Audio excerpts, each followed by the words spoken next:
welcome to AWS Live with the PGA Tour here at the Tour Championship. I'm Amanda Balionis, coming to you live from historic East Lake Golf Club in Atlanta, Georgia. Over the next 2 days, we're diving into the world of golf, technology, and AI with exclusive interviews and special features showcasing AWS's partnership with the PGA Tour.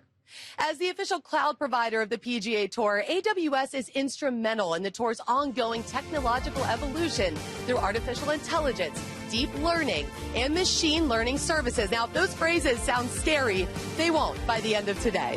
We will also be highlighting AWS's involvement with the Creator Classic, which included the use of Tourcast for the first time yesterday. This tool gave fans on-site and at home even more access and insights as they followed their favorite creators.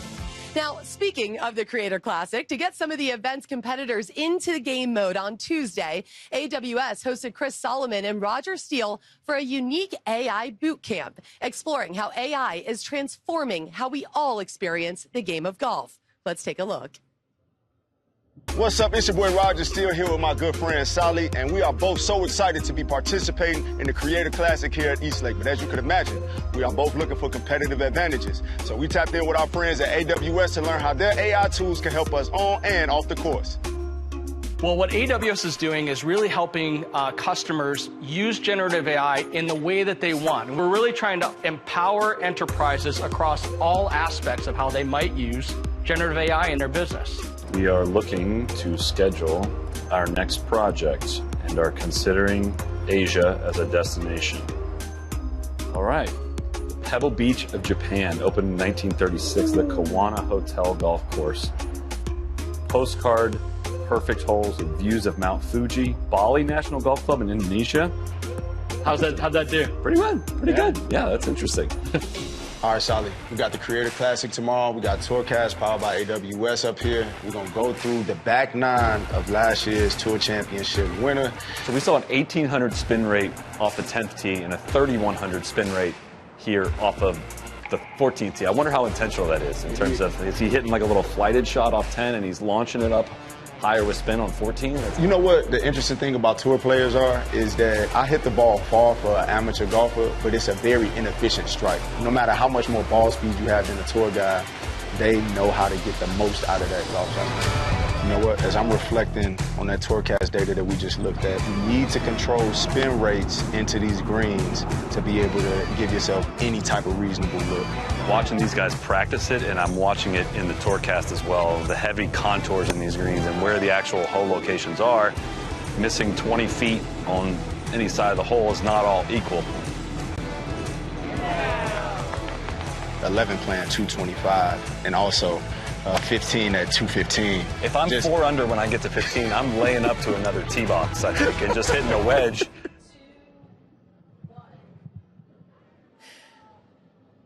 Roger, Chris, thank you so much for joining us. Now, before we get into this AI boot camp, let's talk about the Creator Classic yesterday. A new scoring record was carded, but it was by neither of you. The scores, in the words of Roger Steele, were trash? Trash. Very trash. I'm allowed to say it if you say it first, right? You did say it first right there, though. You said it first. But like, okay, in history, I guess I was referencing historical data. Okay, so let's just talk about the Creator Classic. How much fun was it? I mean, aside from the scores, I guess. Tell me a little bit about what you were proud of. Despite the scores, it was a lot of fun. Anytime I get to play with Roger is a lot of fun. It's really fun to get in that environment to kind of test your, the competitive nerves and the adrenaline that comes from playing in front of people. Even when it doesn't go well, it's still a lot of fun. You learn a little bit about yourself. Yeah.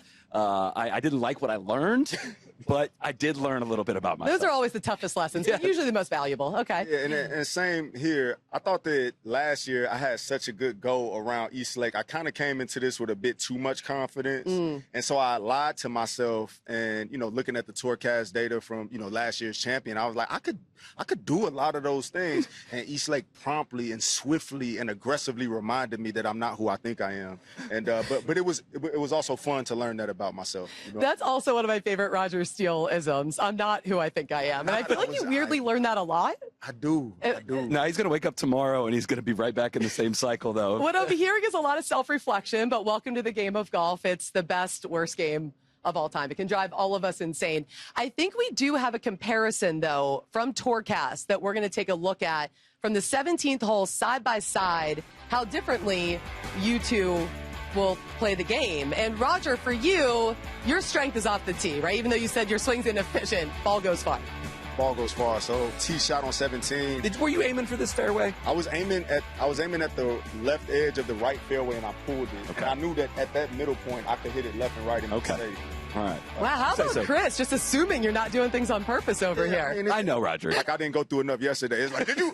No, Chris, Sally, I did not aim over there. It's fine. But at the end of the day, you did get the better of Roger Steele in the 17th. I honestly can't believe you guys picked this hole because this is the only hole that went well for me. So thank you for You're that. welcome. But yeah, I was in the fairway bunker. I had 131 yards in, hit a little pitching wedge. Yep. And yeah, hit it in there to a nice spot and made the birdie putt. And that got me within shouting distance of Roger. We have a little side bet for each one of these that we've done. Love that. I scared him a little bit at the end, but he got me by one shot. I have an embarrassing debt I will have to pay, unfortunately. But yeah, there's two different ways to kind of play, a lot of different ways to play some of these holes. Most of the time yesterday, we showed you the wrong way to play them, but we showed you two good ways to play the 17th hole. We're all about kindness here at AWS Live. That's the reason why we chose that hole. And also, you do mention the side bets. Tourcast is kind of great if you're a fantasy golfer, if you're into gambling. That's not really my thing, but that is one of the benefits. But that's not actually what I'm supposed to be talking about right now. So we'll get back on track. It tends to happen. First time ever that Tourcast has been introduced for the Creator Classic. If you're a fan at home and maybe you're just getting familiar with what Tourcast is and you've seen it with, you know, the PGA Tour players out here, why was that so cool? And how does it enhance the fan experience?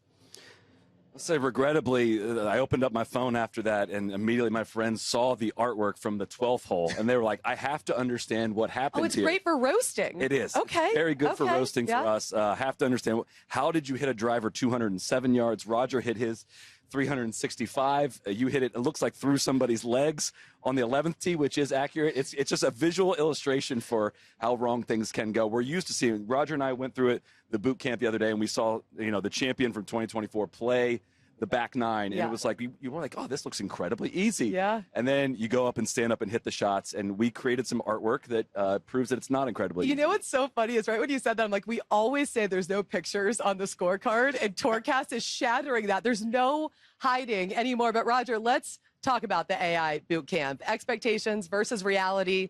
What were you expecting going in? That would be a very scary thing for me to be invited to. So what were you thinking it was going to be versus what it was? I was just open to learning. I'm constantly taken aback by the ways that AI can just enhance processes and streamline efficiencies to help me be better at the things that I'm trying to be better at. But going back into it, I wish that I would have asked it more strategic questions on how I should be navigating. Because I feel like, you know, AI has this really objective way of looking at things that would have put my ego back in check. I was hitting some shots yesterday that I just know I shouldn't have. And if I could have just asked it, like, strategically, for somebody that plays like me as inconsistently as I play, how should I put myself into the right frame of mind to not humiliate myself and only beat Solly by one shot?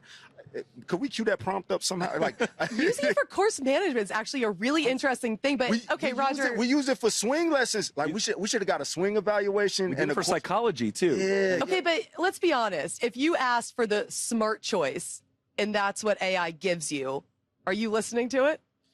No, but I want to know what I should be doing though. I want to know what I don't know. And so that's, you would be asking, all right, how can I look the coolest, the swaggiest? So how can I impress all these folks that they're going to want to invite me to all their parties? And then you would be swinging as hard as you can, like you do on every shot. Like that's what would have happened. Okay, fair point.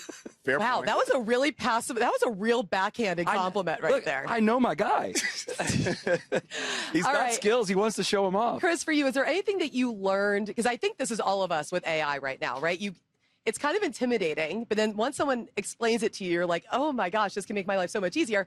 Was there anything that they introduced to you that you're like, yeah, I'll continue using this now every day? Well, it's one thing, like, you know, you wouldn't just say, you know, to an AI machine, like, give me some golf advice. Like, you need to prompt it to help you, right? Right. To say, I think we used it to say, like, you are a sports psychologist. I'm going to be out of my comfort zone. I don't do this on a weekly basis, but, you know, I'm going to be playing golf in front of a lot of people. What are 5 to 6 tips I should take with me to the first? And it gave great advice. It said, stay present, view this as an opportunity. Yeah, that's cool. You know, don't be nervous. Look, Does the AI know that it's impossible not to be nervous? Maybe not, but it was some really good advice. I wish I could have put it into play. Maybe I didn't upload my entire mental history problems with the game of golf into it, which maybe if I did, it would have maybe something different. I can feel therapists and sports psychologists shivering right now, hoping no one's watching this, because this is way less expensive than going to a physical person and seemingly just as impactful. Roger, what about you? Did you learn anything that you were like, yeah, I'll implement this? It's the same thing. It's the prompting. And I just think that the capabilities are endless. Where I have questions, I'm just way more prone to go to AI to help me start to make sense of how I should be approaching problems. I mean, it's just an infinite problem solver. The applications for golf seem limitless. And I'm just, after that boot camp, I'm excited to just dive in to the world of AI and see how I could just get better at day-to-day life. All right, back to perception versus reality. AI in sports in general, it's fascinating. I mean, you see tennis using it. You see the NFL using it. Just talk about how important AI now is going to be in sports and maybe specifically golf, but maybe even something else you guys are excited about. I just think it speeds up your access to information can get there so much faster, right? Whereas you're gaining efficiencies. I wish I had a crew of 4 to 5 people that could do research for me, and we can't afford to hire that level, but I can now access information so much faster to be able to deliver it in an interesting way for our followers quickly on the spot. If I'm in the middle of a show and I need to look something up, that resource is now available to me. And you just see that extrapolated across a bunch of different sports, and being able to turn that function on with Bedrock, to turn the live function on, to be able to do live research. That's some of the challenges that come up with, hey, AI is not always the best. It's trained on it as of a certain time. It's not great at being able to use live information to kind of work on top of the systems. I'm probably not explaining it right, but that's the way I learned it in the boot camp. That was eye-opening to me to say, all right, you can also use it to get to that next level in research, to have fast, ready information available. What I'm hearing is Bedrock's not going to give me attitude if I forget that I searched something earlier. It might. This is so scary. Okay, Roger, what about you? AI in sports, what's the coolest thing about it? It's really just the time savings on recognizing trends and being able to stay up to date with things that are happening, developing storylines. Getting information to help you better prepare, because I mean, let's face it, life is getting busier for everybody. There's so many things to consume, so many outlets to consume them on. The better we can synthesize information, the better that we can learn and understand how to apply that information, the better we're all going to be at our jobs, and the more we're going to enjoy, quality time with each other. So I'm looking at the way that it streamlines things as a way to facilitate connection in moments that matter. Roger, I know you're not saying things are busier just because you have one baby at home. This guy has 3, and I haven't heard him complain once about how busy things are. So maybe you're one of few. Maybe a little baby boot camp, AI boot camp, and baby boot camp needs to happen on this stage. But maybe that's for tomorrow. They're telling me all year, stop talking about things that are not on your cards. Okay, guys. Thank you so much. Always a pleasure. Very fun watching you yesterday. And I look forward to your coverage for the rest of the week here at the Tour Championship. Thanks for having us. Yeah, Appreciate thank you guys. In March, the PGA Tour worked with AWS to launch a new Tourcast AI commentary tool powered by Amazon Bedrock. Now, not only does the tool describe every shot, but more importantly, it provides context for what that shot means for each player based on his current performance and upcoming shot, as well as how it relates to the broader competition. So even if your favorite player is not featured in the broadcast, guys, we can't cover them all. With a simple click, you can simply find out why your favorite player is doing well, maybe what they're struggling with, or even how their current performance is impacting their odds. And yesterday, for the first time, this AI technology and commentary was available for fans during the Creator Classic. We're going to compare these creators' drives at 14, last year's Tour Championship tee shots presented by AWS. Go to the first grouping here at the 14th. See the longest drive, 378. Average drive, 334. No surprise, Aaron, Roger passed that average drive from the Tour players a year ago. And then you see short game king there, Solly as well. All right, Julie Souza and Chad Mumm are joining us, and let's just jump right into it. Chad, the origin story of the Creator Classic. I've known you for a really long time now, actually, and you are a creative mind who never stops, so it's no surprise that you created something like this that's hugely successful. Well, thanks, Amanda. It's great to be here, and thanks to AWS for having us. So the Creator Classic got started last year. Our first event a year ago here at East Lake, but the idea was really born at the Players Championship. And I had a conversation with PGA Tour leadership where we were looking at this explosion in creator golf. And it was an audience that was very different from the usual PGA Tour audience. It was based on YouTube, based on Instagram, social media. TikTok was blowing up. You saw all these young people coming into the game and really not identifying golf with the PGA Tour. And so, there had been a lot of these creators, and some of them, just on the show, Roger and obviously Sully, that had, had some ad hoc relationships with the PGA Tour. They'd been out for videos. They'd done some things. But it was always kind of a one-off. Yep. And so my pitch basically to sort of Jay and his team was, why don't we just grab all of it and let's just create an event, which we kind of nicknamed Space Camp for YouTube golfers. Which I love. Didn't we all want to go to Space Camp when we were little? 100%. Did you go? I never got to go. Did you go? No. Oh, Wish. okay. We should for go. 3. Yeah. We should go as adults. Is it too late? Probably not. Okay.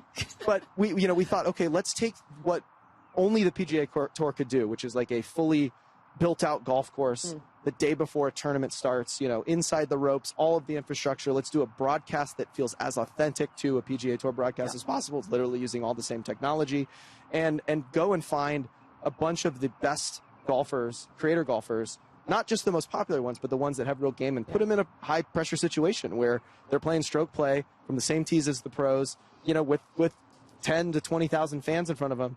And I was shocked that they turned and said, actually, yeah, let's do it. That's a great idea. And hats off to the PGA Tour for embracing it. And they came back to me and said, why don't we start it at East Lake? It's our season-ending championship. The course we're excited about. It'll be the first time, actually, that fans see the revised, renovated East Lake. It was actually creators hitting tee shots off of 10, which is amazing. Yeah. And the first one was a smashing hit. And now we just wrapped up the third one in our sort of first full creator series, sponsored by YouTube here yesterday at East Lake. It's such a great reminder of how uniquely positioned the game of golf is, right? That you could have these YouTubers, TikTokers, Instagram, influencers who have millions of followers, and those followers know nothing about the PGA Tour, and that's only possible because it's on a stage that is universally open to anyone who wants to go find a public course, pick up some clubs, and figure it out. Unlike F1, unlike NFL, you simply cannot recreate this influencer movement that's happening anywhere else, right? It's so cool. And Julie, I know that you are super involved in interested in influencers, especially in this golf space. So I want to know what your first reaction was when you heard about the Creator Classic. And then maybe when I'm assuming Chad came to you and said, how do we get AWS involved? How do we get Tourcast here to even take this to another level? Talk to me about your origin story of learning about this and when you really bought in. Yeah. No, I mean, I think, look, this sort of fits with the ethos of the PGA Tour and with, AWS's involvement with the tour, which is how do you make the sport of golf accessible to as many fans as possible, right? Yeah. So it completely fits with that that ethos. And I think when you look at something like Tourcast, which you mentioned, and that's gathering all the data off the course and then delivering it and then leveraging things like AI for commentary against all of the shots on the course. That's where we can take tech and sort of just up the game a little bit. And really, again, with the hope and the intent of making golf as accessible to as, any fan anywhere. And also, I think, doing a really great job of comparing PGA Tour players to scratch golfers, right? Because so often fans at home think they're pretty comparable. And I think it's actually easy to think that because these guys make it look so easy. It's kind of like thinking NBA players aren't that fast, right? Because they're all so fast. This is where the data, right? And this is where the data comes in. Yeah. So for you guys to be able to really showcase that in a back-to-back way, right? The Creator Classic happens yesterday. Chris had a really good point. He was joining us earlier, and he basically said, the Tourcast data is great for my friends to roast me. Because when I hit really embarrassing shots, there's proof and there's no hiding from it. But to me, as a broadcaster, I think it's a really beautiful way to show just how good these guys are by highlighting your favorite golfers who have a very low index. Yeah. But it still looks real different.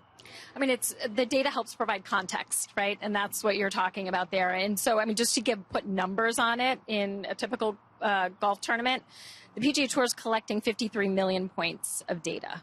Right. 53 million. 53 million, right? That's a tremendous amount of data that feeds things like Tourcast and feeds things like the commentary actually within Tourcast, which the the tours recently launched, right? And that's leveraging generative AI tools and things like that that we're very fortunate at AWS to work with them on.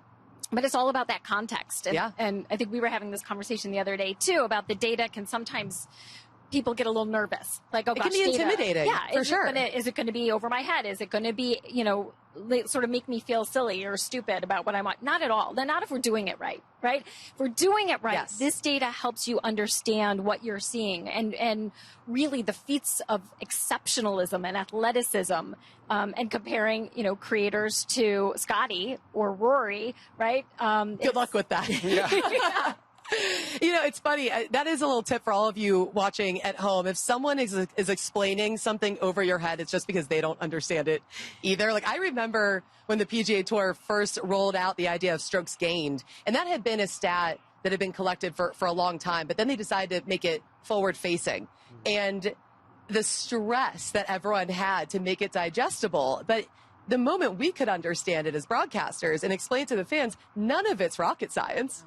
Right? It's all really easy to understand if you're just willing to take the time and kind of break those barriers down. And now that we're talking about TV nerd things, which is, my passion, Chad, talk to me about what goes into actually streaming the Creator Classic. Like, what people are seeing at home, there's a lot that goes into that final 10% final product. Absolutely. Well, no one would know better than you. I love it so much. It's amazing. We have so many great tools to use, and actually we are using all the infrastructure that's already in place. We produce the show out of the PGA Tour Studios building down in Ponte Vedra, Florida, so our hosts were down in the studio, so they're 500-700 miles away, but connected instantaneously, and we have access to every single feed and all these cameras. The PGA Tour Live produces like 160 hours, something like that, of live content every single week for 4 days.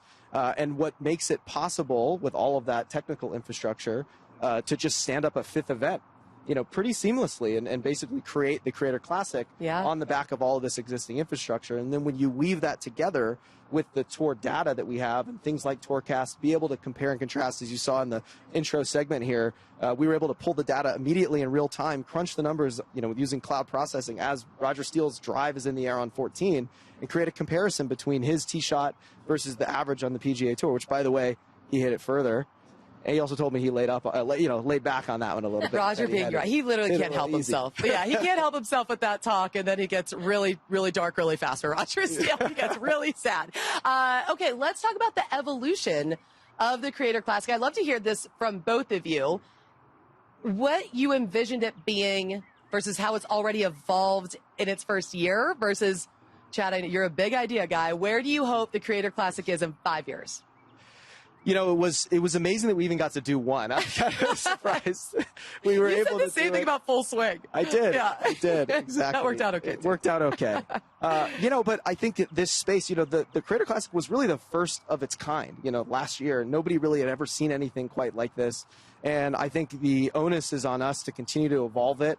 This space has gotten quite crowded in terms of these creators and opportunities for them to play both on camera and in live scenarios. And so I think the PGA Tour has a platform for being able to offer these both fans of these creators and casual golf fans and the creators themselves a different experience than you could get anywhere else. I mean, there's nothing like this environment. But we have big plans to kind of continue to iterate and tweak. This was our first event that had a purse, so the stakes were high. The winner take all of $100,000, and I can tell real you, money. Brad Dahlke made that putt. That was a real celebration. It's not just for bragging rights. Absolutely. And I think I don't necessarily think that purses are going to be the answer per se. I think it's all about storytelling.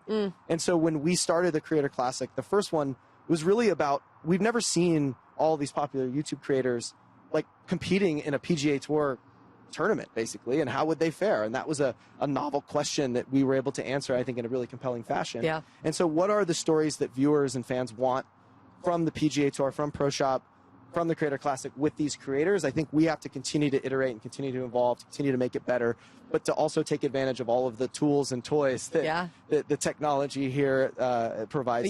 Chad, I believe there's no shortage. Like, you can never do enough storytelling. That limit does not exist. Julie, for you, give me like the big idea. Where do you hope this evolves to? Where do you see this growing into? Give us some technologically mind-blowing idea. Well, okay. No pressure. Yeah, I'm live.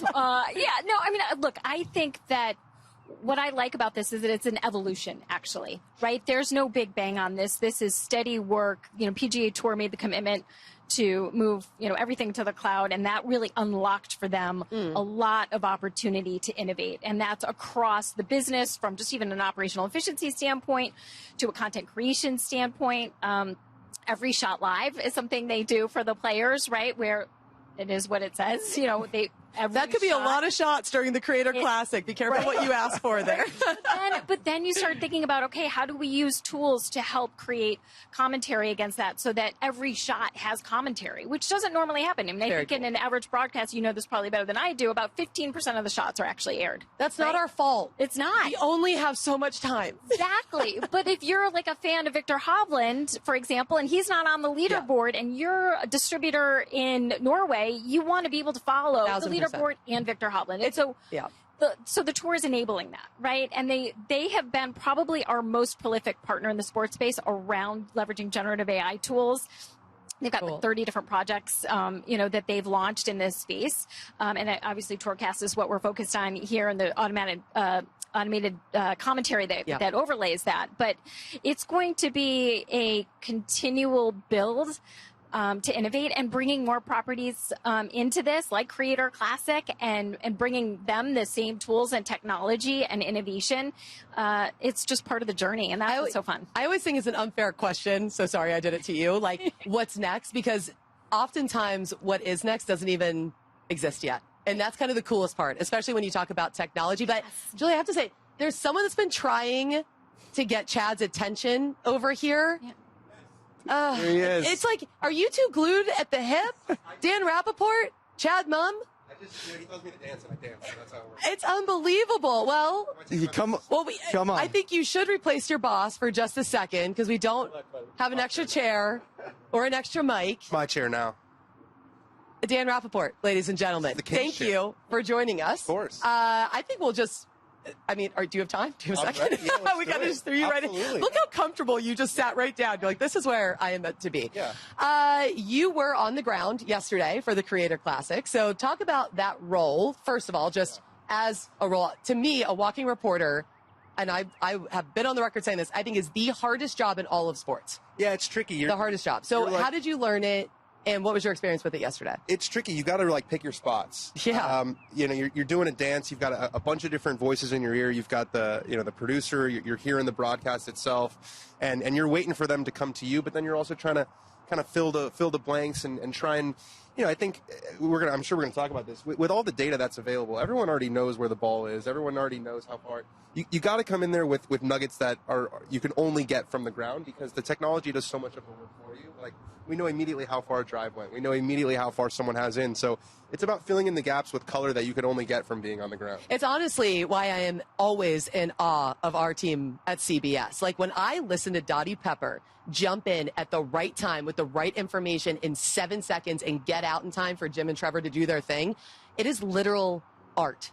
Like, it is Hall of Fame level art. And I feel like because they make it look so easy, it's hard to contextualize, like oftentimes on the golf course, that it's a really difficult thing to do. Yeah, it's similar to like when you're watching a PGA Tour event, you're watching the best players in the world. They make it look really simple. I mean, CBS, or Dottie, they're the best in the world at what they do. And Dottie is she's an absolute legend in the industry. The timing is a really underrated aspect of it. There's no rule book for it. You just got to sort of feel it out. And I think, like anything else, the more you do it, the more comfortable you get. So. Well, and two, I mean, the way she prepares is always, that blows my mind as well. Like, she has that down to a science. So it makes me wonder, as you're learning how to prepare in that role, because it takes a lot of years to figure out how to prepare the right way in the most effective way. Can Tourcast help you in your preparation? Does it help you while you're on the course? Like, talk to me about maybe the unexpected things that a fan at home isn't thinking about in the way that you use Tourcast as a part of your job. Well, it just keeps getting better. Yeah. Is one thing. I remember when it first came out, it was super revolutionary. Now there's all, you can click and drag so you can see the perspective of the player. So, I mean, I do a broadcast, like a live stream on my channel every Sunday during PGA Tour telecast, and we have the Tourcast up. And so before you even see it on TV, I can click on Tourcast and see what's he looking at. Is that tree going to be in his way? Or when he's on the green, I can look at a rendering of the green, and I can say, okay, we know this putt's going to go downhill and break left to right. And I interact with the chat, so we're always like, oh man, everyone's been leaving this putt on the low side. Is he going to? We know it's going to break a lot. So it just really enhances the fan experience at home. You can feel it's as close to being on the ground without being on the ground as possible. And yeah, you can map out golf courses. You can get a feel for places you've never been before. And then you look at it so much on Tourcast, and you get out here and you're like, that's kind of what I expected it to look like because I know the golf courses already. We've heard it, but I do want to understand, Julie, how special this partnership is between AWS and the PGA Tour. I mentioned it. You work with the biggest sports organizations in the world, F1, NFL, but they're so different from the game of golf and the access and the people and the data points you can collect. Like, golf really does stand on its own in so many ways. Why does this partnership work so well? And what are you most proud of when you think of the way the AWS and the PGA Tour have come together to really just continue to enhance everyone's experience? I think what makes it work is that you have two organizations who care deeply about innovation, right? Yeah. And are fueled by it and have that passion, and we push each other all the time. And so that's what makes it exciting. And that's what I think is going to, you asked before, what's next? I think we're going to figure that out together, right? We're always pushing. And what I like about them too is that they're out there trying new tools all the time. We launched Nova in the generative AI space, and they were the first ones that got their hands dirty on it, right? And so it's really exciting to see that sort of sentiment and that shared perspective. And I think what makes it work is sport. Golf is a global sport, and like you said, everybody sort of can access it. It's an accessible sport for so many people. So I think continuing to innovate with the fans in mind, that's what it's all about. Yeah. It's a lot of fun. I mean, Dan, it does make me wonder for you, and you were just talking about your streaming and, you're live streaming, you're watching, you're commentating, you're interacting with fans, which gives me so much anxiety to think about doing that live. How can you use AI to streamline that in a more efficient way? Because when you're live, there's very little room for mistakes. You just got to keep it moving. Like, I almost wonder, this is a selfish question. Can you use AI to filter through the troll comments? Like, are there ways how can you make it a better experience for the broadcast? I might have to ask Julie that, because there probably are. I don't know if we have access to those. Julie, we could do that? Let's talk. Oh my gosh, we need a broadcaster AI boot camp. Yep. No, I mean, that would be fantastic. There's a lot of noise out there, but no, I mean, we use AI all the time. Like, sometimes, even if you're having trouble with thinking of questions or thinking of, how would a certain person, how would you explain this to a certain person? I think we use it for that. We use it also like on the screen, trying to use as much data as we can, because obviously we're not showing the actual broadcast. It's like a watch along. Right. So the more data that we can have on the screen, how far is this guy from the hole? What was the ball speed of that? What is this hole playing, scoring average? We rely very, very heavily on technology in my line of work, because we're trying to be on the cutting edge. We're trying to lean into this streaming online, everything happening live. So it's been, and there's tools out, AI tools for editing, content, so that you don't have to have all these editors. It's supercharging this sort of industry in a very new and refreshing way. I'll also say, like, you're talking about broadcaster tools. I mean, many, properties out there are doing it. PGA Tour is certainly doing it, and they took all of their entire video archive, all of their data coming off of the course, 30 years of PDFs for like media guides, right? Everything. And they dumped it into the cloud so that they're able to access it in a way and put sort of, generative AI, natural language search tools on top, so that you could, tell me the last time somebody birdied the 13th hole at the Shriners or whatever, up that pops. And so it becomes a research tool. Right? That's huge. I can't tell you how many times I hit our research guys, either in our CBS truck or even our PGA Tour researchers. And to me, it seems like the most, I'm like, there's no way they're going to be able to track this down that quickly, but maybe that helps. They can, right? And then you think about that becoming fan facing at some point. Yeah. You sort of give fans the rabbit hole to go down and research the things that they want to. That would be great for my dad, because he always asks me, when's the last time this happened? And I'm like, I don't know. But maybe we'll have less trolls if they have another rabbit hole to go down. Yeah. Maybe they'll forget about being mean. Talk to the language model, not us. To us. I think we have a lot of ideas here. I'm looking forward to our broadcast AI boot camp. Yes. We're going to get that on our calendars. Doing it.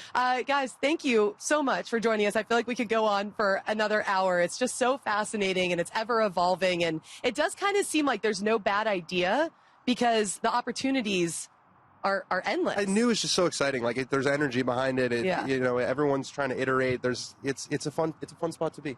Yeah, this is a good time to be in golf. Absolutely. Well, thank you so much for joining us, Dan. Thank you for letting us kidnap you for a couple of moments. No Tell your problem. boss, Chad, we said sorry, and thank you to Chad Mumm as well for joining us. This has been an unbelievable discussion, breaking down those barriers of AI, technology, and data around the world of golf. You can feel the energy bringing together the passionate, energetic AWS community to learn from each other. The future with AWS I'm most excited about is building upon this incredible partnership that we have. What AWS is doing with generative AI on top of the infrastructure capability that they've built and enabled all of us with means that what we can build is limitless.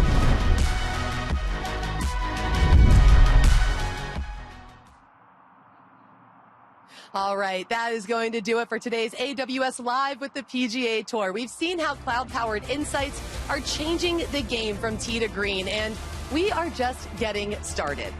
If you want to follow every swing, every stat, and every storyline in real time via Tourcast, make sure you download the PGA Tour app, your front row seat to the best players in the world.